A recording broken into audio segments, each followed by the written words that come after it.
pata habari hizo za kusikitisha ambazo zimerushwa tayari na vyombo mbalimbali vya mawasiliano, lakini angalau mimi binafsi hiyo ni habari inayonihusu mimi kama kardinali. Nimepata taarifa hiyo rasmi kwamba leo majira ya saa 1:45 asubuhi Baba Mtakatifu Francisco amerudi nyumbani kwa Baba.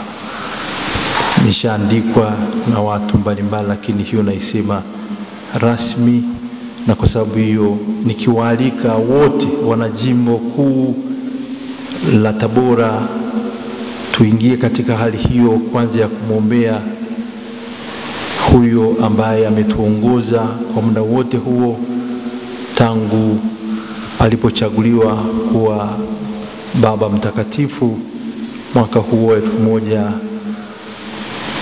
2013 na mpaka sasa hivi leo asubuhi alipoitwa kwa Mungu wake.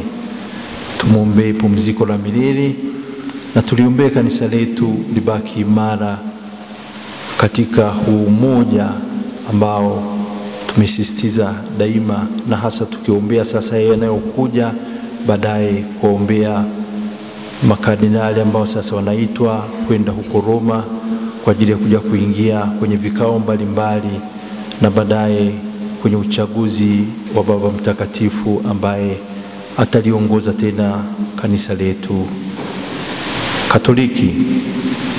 Kumbe niwaombe tuwe wote katika hiyo hali ya msiba, ndio, lakini hasa ya maombi na kuliombea kanisa letu tunapomwombea huyo Baba Mtakatifu ambaye Mwenyezi Mungu amemuita nyumbani kwake.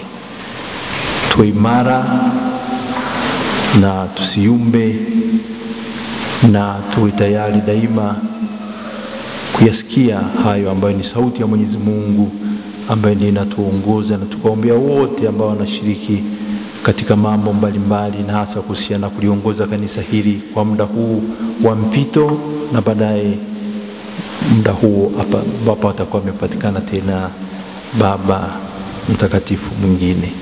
Kumbe kuanzia kesho na waomba mnaosali tafadhali hata kwenye makanisa yetu tuwe na nia hiyo, kwanza kumwombea Baba Mtakatifu, alafu tunaliombea kanisa letu, alafu na kuombea vile vile yote yatakayokuja baada ya hapo.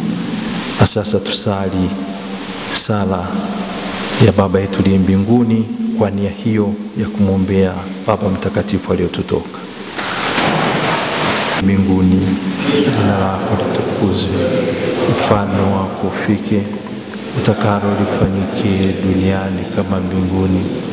Utupe leo mkate wetu wa kila siku, tusamehe makosa yetu kama tunavyowasamehe na sisi waliotukosea, usitie katika kishawishi, lakini utuokoe maovuni. Amen.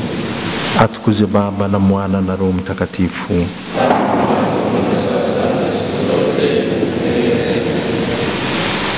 Raha ya milele umpe Bwana,